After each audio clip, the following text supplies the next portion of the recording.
everybody, I'm Brittany Lewis, a breaking news reporter here at Forbes. Joining me now is Dr. Jill Stein. Dr. Stein, thanks for joining me. It's great to be with you, Brittany. You're a two-time Green Party presidential nominee, and you're now working on Dr. Cornel West's campaign for president. So can you tell us a little bit about your involvement there? Dr. West was very involved in my campaign, and in fact, during my campaign, I had really sought him as a running mate and did everything I could to persuade him to do that. He was not ready to, stick his neck out the way that you do when you become a candidate. And going way back, he was also part of the Green Party campaign with Ralph Nader. And over the years, I've been very involved with him on the street with social movements, pushing for housing and healthcare and the abolition of poverty. So this was really just an extension of the work that we've been doing together for decades, I would say. Let's dive a little deeper there. Why do you think he is the right person for the Green Party's movement at this moment? I think he's the right person for America at this moment, and maybe even beyond America, because he is sort of the ultimate human spokesperson, who speaks deep from the heart. He's an incredible orator. He's eloquent.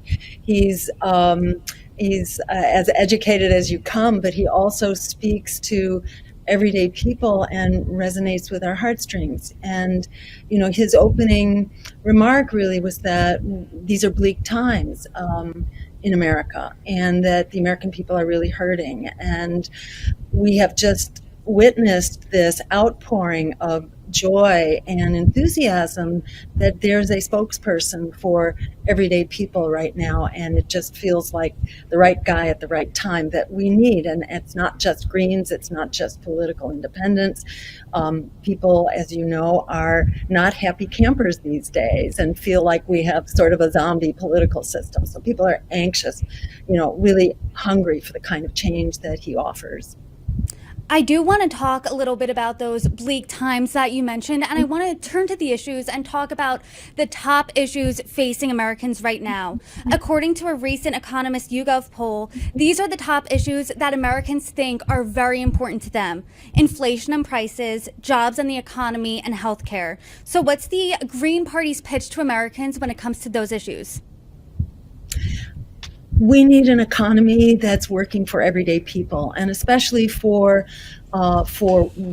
workers, for the poor, for the marginalized, who become a greater and greater segment of the population. By the hour, 60% of Americans are living paycheck to paycheck. 87 million do not have adequate health care coverage. 1/4 of all people who are renting are financially stressed by just meeting their rent. And so many of the promises that have been made by the, shall we say, corporate political parties, by the political establishment, so many of those promises have been left unfulfilled, that wages would be raised, that there would be a $15 minimum wage, or that there would be relief on health care, or real relief, for example, on pharmaceuticals.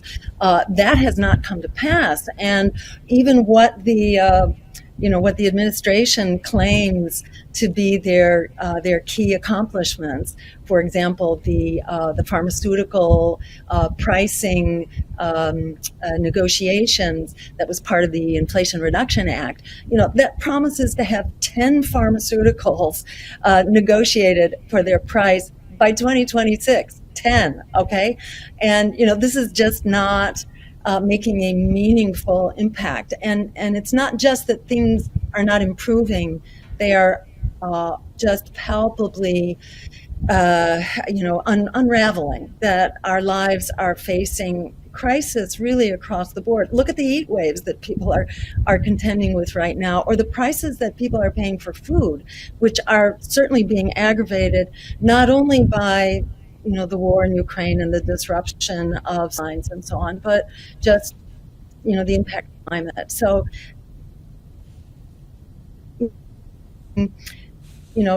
tax the wealthy, and we are seeing the cutting of essential social programs. While we $115 on Ukraine, 15 million people are being thrown health care. Millions of children are being thrown into poverty because of the failure to renew the child poverty tax exemption. So, all of these things are really hurting the American people, and the time is right for us to stand up and demand something different. In fact, it's not just that the time is right. People are already demanding a real change. And if you look at the polls, it's now something like 62% that are saying they want another choice. This is about offering people the choices that they are demanding. And if you look at party identification, the number of people who now consider themselves third party or independent is actually twice the number that consider themselves either Democrat or Republican. I do want to dive into a lot of what you said. First, you did mention Ukraine. Would you support cutting off funding for Ukraine? I think we've been providing a blank check for Ukraine, and not only for Ukraine, but for the military-industrial complex here, because so much of that spending is basically going right back into the hands of the military-industrial complex, of the major war contractors who have enormous influence, whose lobbyists are just crawling all over Congress. 3 times as many lobbyists as there are members of Congress. So this money is not being well spent for the American people. It's also not good for the people of Ukraine. We are now in a protracted stalemate in which the losses are devastating. And for a small country like Ukraine, the agony of that country right now is just incredible. And the pressure of the war is relentless. This latest surge, in so many words, the counteroffensive, it's like the surge in Afghanistan. These things really don't help. In Afghanistan, it took us 20 years to face the fact that that war was really misconstrued. Or take the war before that, the war in Iraq. We've been engaged in a series of wars that do not actually make us safer. They do not make the people of that country safer. We need a negotiated solution. We need a ceasefire on an emergency basis, and we need negotiations. And in fact, that process was actually going very well in the spring of 2022, when a negotiated solution was really at hand, and the US and the UK basically disrupted the negotiation process. So I think at this point we need to go back to the drawing boards, and we really need to insist that these billions of dollars that are hurting people, that are not making us safer, not making Ukrainians safer, that not be spent in our name. And we need to move forward with the only way that we can solve this problem. Dr. Stein, some people would argue that if the U.S. does not support Ukraine, full-fledged support, Russia steamrolls Ukraine and a World War III would ensue. What's your response to that?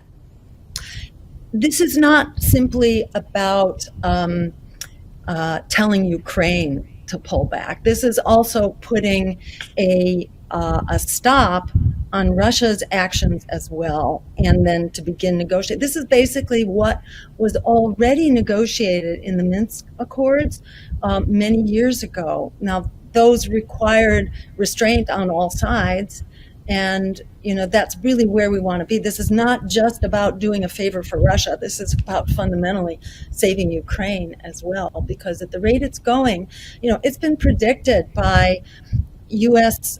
diplomats and experts going back to the time of the 1990s that the expansion of NATO to the east was going to be extremely inflammatory and provocative to Russia. So, I think it's really important not to have tunnel vision in looking at this crisis. The crisis in Ukraine is part of a broader crisis of the region, and in fact of U.S. foreign policy, which has been, the formal name for U.S. military policy is full spectrum dominance.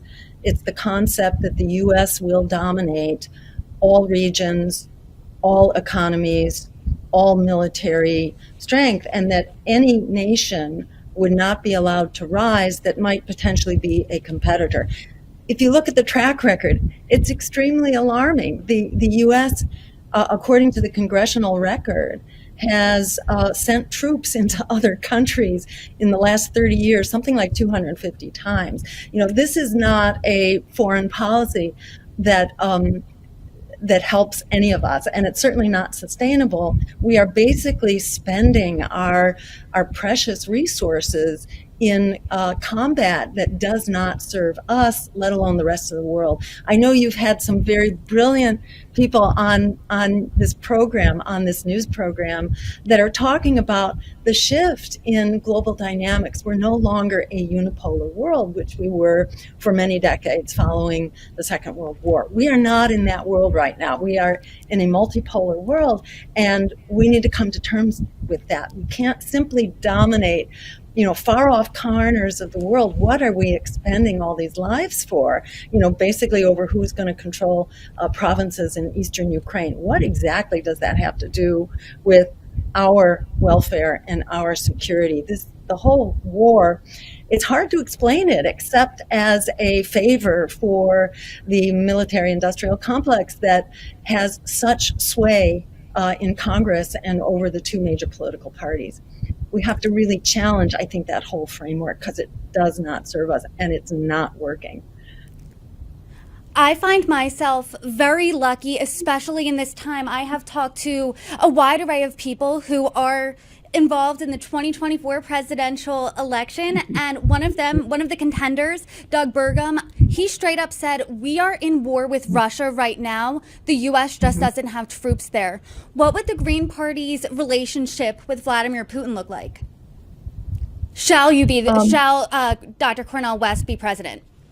Yes, I think we would be standing for a foreign policy based on international law, on human rights, and on diplomacy.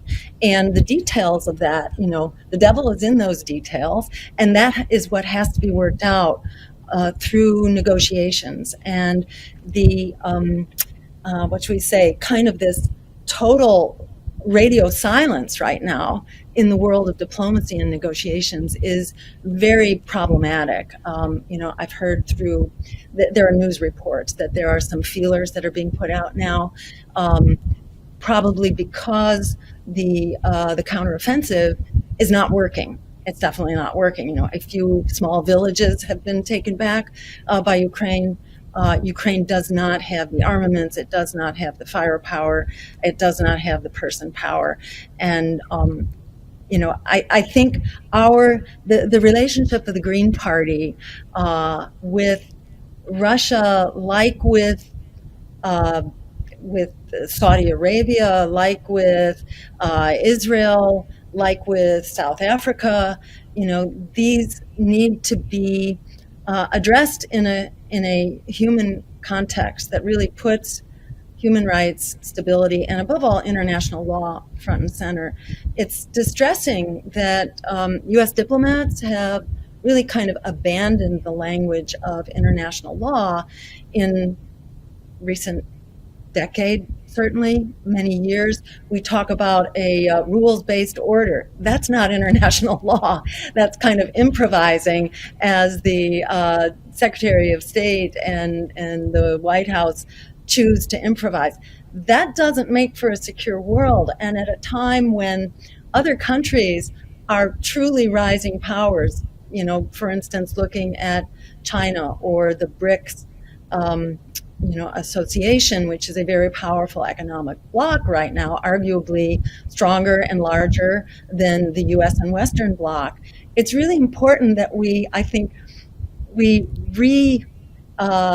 reinfuse international law with the importance that it deserves, because we may not be top gun for a whole lot longer. And we don't want to enter into that world where we are combating, militarily how our international relations are sorting out. So the kind of approach that we have held to foreign policy would be absolutely devastating to us if we were not the number one player. So I think it's really important that we revert to international law here, not just this sort of spontaneous, improvised, what's going to serve, American corporations or markets best at any one moment. And remember that that whole economic structure is not serving the American people. That what's been defined as American priorities is doing great for the upper 10% or so, but the upper 1% currently holds 30% of all wealth in this country. The lower 50%, half of the population, is getting by on 2% of wealth. That's why people are really struggling. That's why, I think there's a real uprising now, whether you look at movements in among communities of color, related to the George Floyd movement out in the street. You look at the demand for healthcare right now, which is off the charts. It's 70% of Americans who are calling for healthcare as a human right. The demand that student debt be substantially pushed back, I think it all ought to be abolished myself, and that's actually the stance of the Green Party, that student debt should be abolished. It would be one of the most powerful economic development packages that one could imagine. So there are many things, that the American people are demanding right now, because the economy is not serving them. And our foreign policy has been kind of hooked up with an economy that's not for everyday people. So neither our foreign policy nor our economy is serving everyday people right now. And the polls are very clear.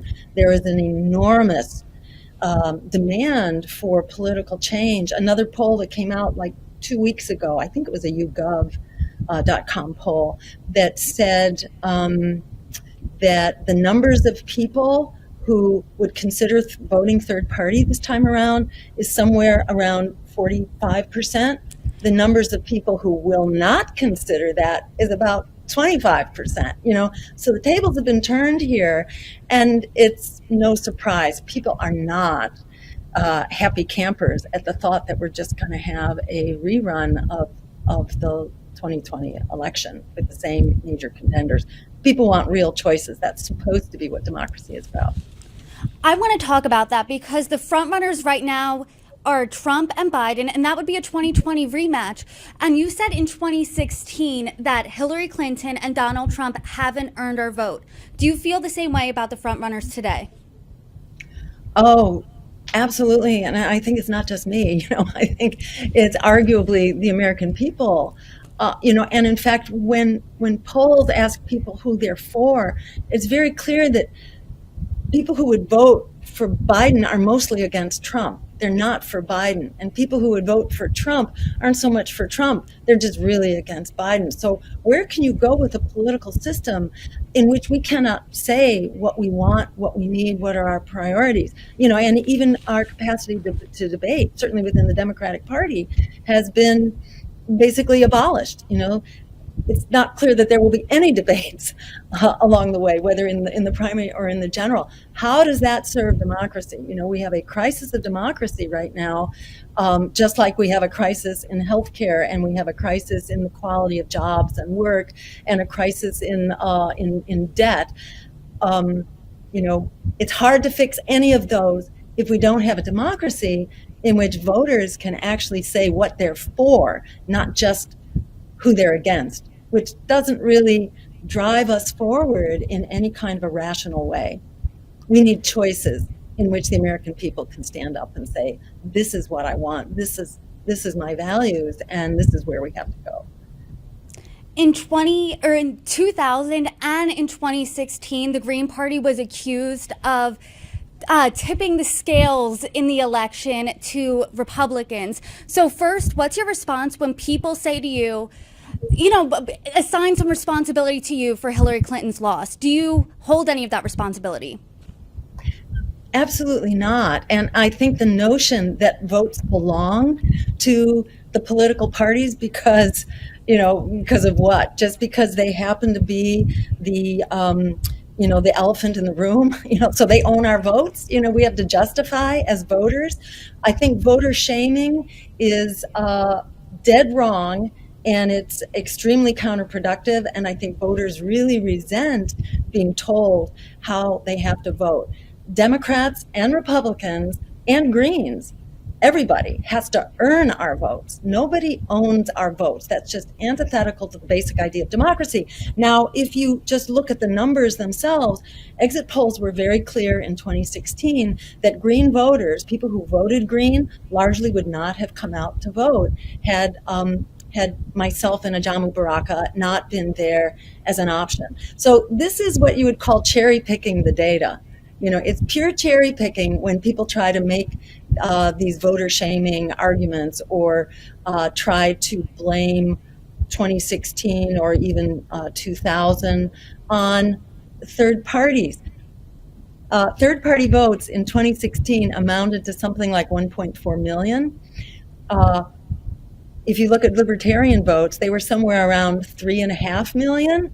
And if you were arbitrarily assigning all those libertarian votes to a Republican, if there was a consistent analysis applied here, then Trump's victory would have been even bigger. So it's just laughable. I think that power tries to concoct this very shady, ridiculous argument in order to try to shame its competition and to basically eliminate its competition. Democracy has to be about a competition of political ideas. That's what we have to debate and discuss. And it's to be expected that power will cling to power. And it's very important, I think, that people who are being manipulated by the public relations campaigns of power, that they recognize what's going on here. It's like being in an abusive relationship, where the abuser gets to tell the abused how they're supposed to think. It's really important to recognize that so many people are in abusive relationships right now with their political party. It's really important to declare political independence and to stand up for what we need as individuals, as workers, as communities, as marginalized people. As people who are witnessing climate change before your eyes, or whose jobs are just a struggle to survive in, whether you're looking at the railroad workers or the UPS workers who are subjected to outrageous working conditions. It's just it's really important that we stand up based on what we see, because it's not getting better, folks. It's not going to fix itself. Power doesn't do that. And as Frederick Douglass said, power concedes nothing without a demand. It never has, and it never will. That demand has to come from us, we the people, if we want to live in a in a society, in a civilization in which we and our children can survive. In that same vein, I guess my next question would be, how or when do you see the Green Party being a competitive third-party option? In 2016, the Green Party did win 1.07% of the vote. So do you think the Green Party is going to be more than just what some consider a thorn in Democrats' side and be an actual competitive third option? Well, I think we clearly are. And if you look at the way that the agenda of progressive Democrats changed, for example, because we were in the race in 2012 and 2016, basically our agenda was then adopted by the progressive Democrats and arguably by the Democratic Party, although more in just in name only, not in substance, and things like the Green New Deal or healthcare as a human right, a $15 living wage, which would now be more like $20.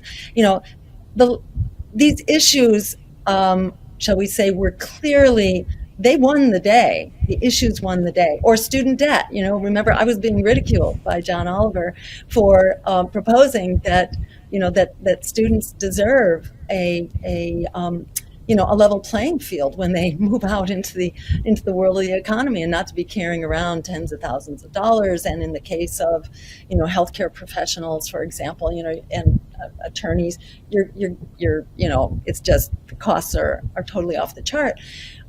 So those kinds of ideas really entered. You can look at healthcare as a human right. it was Ralph Nader who actually moved that into public discussion. You can go way back to the socialist parties in the 1900s when, Social Security and Medicare and occupational health and safety. I mean, the most basic, right, the 40-hour week, actually, going back to the early 1900s. These were things that we had to fight. Even the abolition of slavery, remember, that was moved by the Abolition Party, which was also ridiculed and criticized for being this idealistic fringe party, which totally changed history. And then it actually evolved into what is now today's Republican Party. So this is more of that, that kind of nonsense that's used to try to vilify, to disparage, and to just wipe out political opposition. That is not what democracy is about. And the situation that we are in now broadly as a society, where nearly 70,000 people are dying every year from lack of health care, where 500,000 people are out living on the streets, where 60% of people are living paycheck to paycheck, where the environment and the climate are totally going up in flames right now. You may be aware that the Colorado River system is in dire straits because of climate change.